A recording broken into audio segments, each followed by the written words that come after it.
میرے شوہر نے مجھے زبردستی میری نند کے گھر ان کا کام کرنے کے لیے رکھا ہوا ہے، ان کے یہاں ڈیلیوری ہے اور میں نہیں رہنا چاہتی، مجھے بتائیے میں کیا کروں؟ کر لیں، نند کے کام آ جائیں، وہ بھی رشتہ دار ہے، کل وہ بھی آپ کے کام آ جائے گی۔ ریلیشن بنانے کے لیے ایک دوسرے کی خدمتیں کرنی پڑتی ہیں، اور ایسے موقع پہ تو خواتین ہی کام آتی ہیں نا۔ جب ڈیلیوری ہوتی ہے تو ساری خاندان کی خواتین ہی اس عورت کو سنبھالتی ہیں جس کے بچہ پیدا ہونے والا ہے، اس کے یہ تو اخلاقیات کا تقاضا ہے۔ تو اگر آپ کے شوہر نے کہا ہے تو آپ کر لیں، بلا وجہ کی خامخواہ کی مخالفت نہ کریں۔ ہاں کوئی ایسا کام لگا دیا جو بہت ہی زیادہ سخت ہے، بہت ہی زیادہ ٹینشن والا کام ہے، تو الگ بات ہے، پھر شوہر کے لیے جائز نہیں ہے کہ بیوی پہ اس کی حیثیت سے زیادہ ذمہ داری ڈالے۔ لیکن نارملی خاندانی لوگوں میں سب ایسے موقع پہ ایک دوسرے کی مدد کرتے ہیں، تو کرنی چاہیے۔ آدھے پاگل کے بارے میں کیا حکم ہے شریعت میں؟ کیا وہ جنت میں جائے گا؟ جب کوئی پاگل جتنا پاگل ہوتا ہے تو اسی حساب سے احکام کا مکلف ہوتا ہے۔ آدھا پاگل کیا ہوتا ہے مجھے نہیں پتا، خیر جب وہ اس کا دماغ کام کر رہا ہوتا ہے تو پھر شریعت کے حکام کا وہ مکلف ہوتا ہے، اور جس وقت دماغ کام نہیں کر رہا تو وہ مرفوع القلم ہے، اس وقت کے بارے میں اس سے حساب نہیں ہوگا۔ تو اگر جب دماغ کام کر رہا تھا اس وقت اگر وہ گناہ کرتا ہے تو پھر اس سے حساب و کتاب ہوگا۔ زکوٰۃ کے طور پر صرف نقد رقم ہی دی جا سکتی ہے یا سامان چیزیں وغیرہ بھی دے سکتے ہیں؟ چیزوں کی قیمت خرید کا اعتبار ہوگا یا قیمت فروخت کا؟ چیزیں بھی دے سکتے ہیں اور قیمت فروخت کا اعتبار ہوگا۔ جو چیز دے رہے ہیں دیکھا جائے گا یہ چیز اگر ابھی مارکیٹ میں بیچوں تو کتنے کی بکے گی۔ میاں بیوی آپس میں اگر طلاق کی باتیں کریں، بیوی کو طلاق کے بارے میں سمجھانے کے لیے، تو کیا ایسے طلاق ہو جاتی ہے؟ میں بہت پریشان ہوں۔ نہیں جی، ایسے طلاق نہیں ہوتی۔ طلاق کے 3 سال بعد دوبارہ اسی آدمی سے نکاح کر کے ساتھ رہ سکتے ہیں؟ اگر 3 طلاقیں دی تھیں تو پھر نہیں رہ سکتے، اگر 3 سے کم دی تھیں تو رہ سکتے ہیں۔ اچھا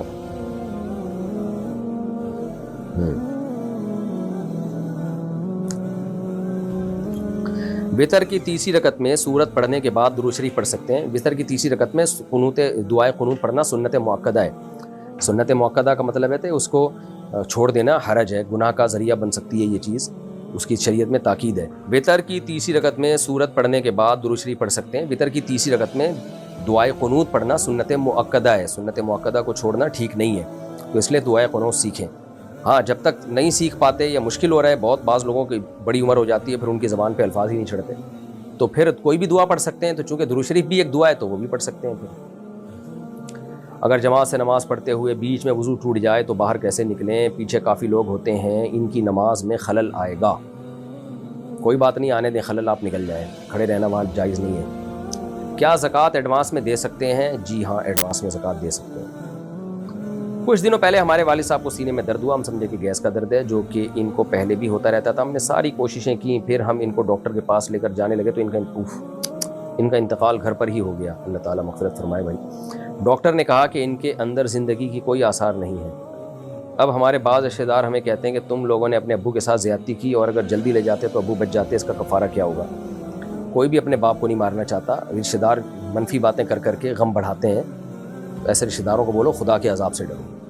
تو آئندہ یہ احتیاط کریں، کوئی بھی بیمار ہو تو فوراً ڈاکٹر سے رابطہ کریں، خود سے فرض نہ کر لیں کہ گیس کا درد ہے تو، لیکن جو ہوا وہ ہو گیا، بس اب اس کو بھول جائیں۔ آپ کوئی زیادتی نہیں کی آپ نے، ابو کے لیے توبہ استغفار کریں، ان کی مغفرت کی دعا کریں، آئندہ بہرحال احتیاط کریں آپ۔ لیکن جو رشتہ دار اس طرح کی باتیں کر رہے ہیں وہ منفیت پھیلا رہے ہیں، لوگوں کا کام ہوتا ہے طنز کرنا۔ ایک تو باپ کے مرنے کا غم ہوتا ہے، اوپر سے یہ اس طرح کی باتیں لوگ شروع کر دیتے ہیں۔ ایک غیر مسلم لڑکا ہے جو دل سے اسلام کو مانتا ہے اور اللہ کو بھی مانتا ہے، لیکن اس نے جا کر باقاعدہ اسلام قبول نہیں کیا جان کے خوف سے۔ اگر اس نے کسی مسلمان لڑکی سے نکاح کر لیا تو کیا اس کا نکاح ہو جائے گا؟ نہیں ہوگا، اسلام قبول کرنا پڑے گا۔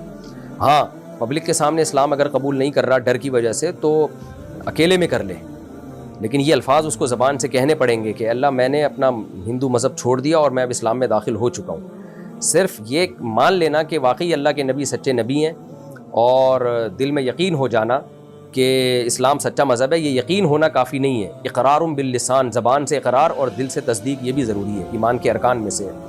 فرعون کو بھی تو دل سے یقین تھا کہ موسیٰ علیہ السلام اللہ کے سچے نبی ہیں۔ قرآن کہتا ہے وَجَحَدُوا بِهَا وَاسْتَيْقَنَتْهَا أَنفُسُهُمْ۔ فرعون نے زبان سے انکار کیا لیکن دل میں فرعون کو یقین تھا کہ موسیٰ علیہ السلام اللہ کے سچے نبی ہیں۔ تو ہاں پبلک کے سامنے اقرار کرنے میں اگر جان کا خوف ہے کہ گھر والوں کے سامنے میرا راز فاش ہو جائے گا، جان سے مار دیں گے، تو اکیلے میں اقرار کر لے، یعنی کلمہ شہادت زبان سے کہنا پڑے گا اس کو، کہ اے اللہ میں گواہی دیتا ہوں کہ تیرے سوا کوئی عبادت کے لائق نہیں، محمد صلی اللہ علیہ وسلم اللہ کے رسول ہیں، اور یہ کہے کہ میں اسلام میں داخل ہوتا ہوں۔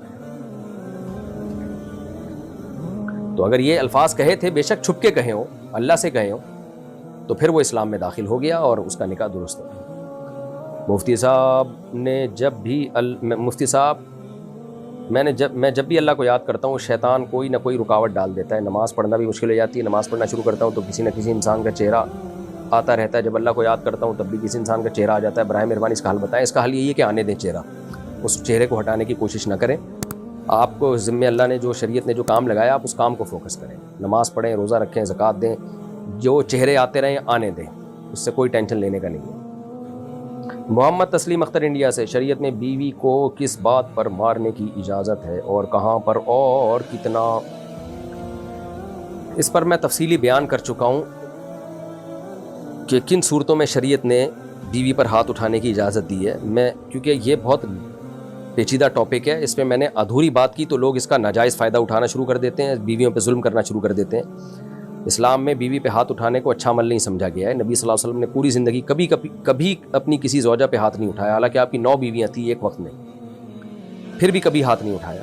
تو بعض صورتوں میں بہرحال اجازت دی ہے شریعت نے۔ اب اس پہ میرا تفصیلی بیان ہے، آپ یوٹیوب پہ سرچ کر لیں، مل جائے گا آپ کو۔ اصل یہی ہے کہ ہاتھ نہ اٹھایا جائے، محبت کے ساتھ رہا جائے۔ وہ باندھی نہیں ہے، لونڈی نہیں ہے، وہ آپ کی شریک حیات ہے، اس کو رسپیکٹ دیں آپ۔ لیکن بعض صورتوں میں بہرحال شریعت نے گنجائش دی ہے اعتدال کے ساتھ ہاتھ اٹھانے کی، کیونکہ سربراہ کو اگر اجازت ہی نہیں ہوگی کہ وہ اپنا حکم زبردستی منوا سکے تو پھر وہ سربراہ نہیں ہے۔ گورنمنٹ سربراہ ہے نا، تو گورنمنٹ کو یہ اجازت ہے کہ جب کوئی وہ ایسا لا جو ہمارے فائدے کے لیے جب وہ گورنمنٹ دیتی ہے، اگر ہم اس کو نہیں فالو کرتے تو گورنمنٹ کو یہ اجازت ہے کہ وہ پنشمنٹ دے سکتی ہے، سزا دے سکتی ہے۔ تو مرد بھی گھر کا سربراہ ہوتا ہے، گھر بھی ایک چھوٹی سی ریاست ہوتی ہے۔ تو شریعت نے مرد کو یہ اتھارٹی دی ہے کہ اگر آپ کے ماتحت جائز باتوں میں بھی آپ کی بات نہیں مان رہے اور اس سے فسادات ہو رہے ہیں تو حتی الامکان تو برداشت کریں آپ۔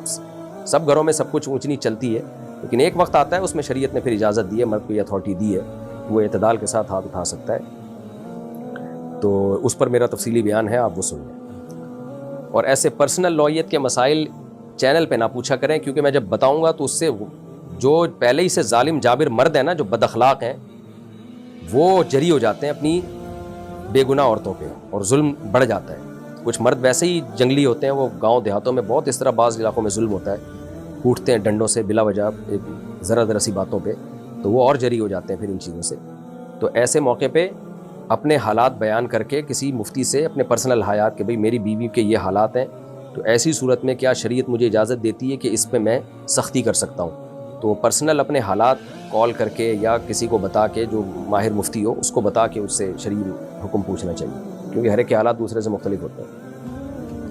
ایک آدمی دبئی میں ہے، اس کی شادی کو 15-16 سال ہو گئے ہیں، اس کے 3 بچے بھی ہیں، 3-4 بچے بھی ہیں۔ اب ایک عورت نے جو ان کے رشتہ دار ہے یہ بتایا کہ اس آدمی نے اور اس کی بیوی نے ایک عورت کا دودھ پیا ہے، تو اب کیا کرنا ہوگا؟ کچھ بھی نہیں کرنا ہوگا، اس خاتون کی بات کا کوئی اعتبار نہیں ہے۔ شادی ہو گئی، 4 بچے ہو گئے، اب آ کے بتا رہی ہے، تو یہ اس بات کا کوئی شریعت میں اعتبار نہیں ہے۔ اگر پہلے سے مشہور ہو کہ ان دونوں نے بچپن میں ایک عورت کا دودھ پیا ہے تو دونوں میں علیحدگی کرائی جائے گی، اور اگر بعد میں آ کے کسی نے بتایا تو شرعی گواہی کا ہونا ضروری ہے، باقاعدہ پراپر 2 مرد گواہی دیں جنہوں نے اپنی جو یعنی ثقہ ہوں، یا عورتیں گواہی دیں، کوئی ایک عورت نہیں ہے تو ایک مرد اور 2 عورتیں گواہی دیں، یعنی گواہی کا نصاب مکمل ہونا چاہیے۔ تو ایسے ایک عورت کے کہنے سے اب نہیں ہو سکتا کچھ بھی، تو یہ اطمینان کے ساتھ میاں بیوی کے طور پہ زندگی گزاریں، اور اس خاتون سے کہیں کہ اب آپ جو ہے نا پھوٹ ڈالنے کی کوشش نہ کرو میاں بیوی کے رشتے میں۔ بالفرض اگر آپ کو علم ہے کہ پیا بھی ہے تو آپ سے اس بارے میں اب سوال نہیں ہوگا، شریعت نے ہمیں ایک عورت کی گواہی پہ فیصلہ کرنے کے حکام دیے نہیں ہیں، تو ہم شریعت کے مکلف ہیں۔ اگر آپ کو یقین بھی ہے نا کہ پیا ہے تو بس اللہ کی نظر میں یہ میاں بیوی ہی ہیں، بہن بھائی نہیں ہیں۔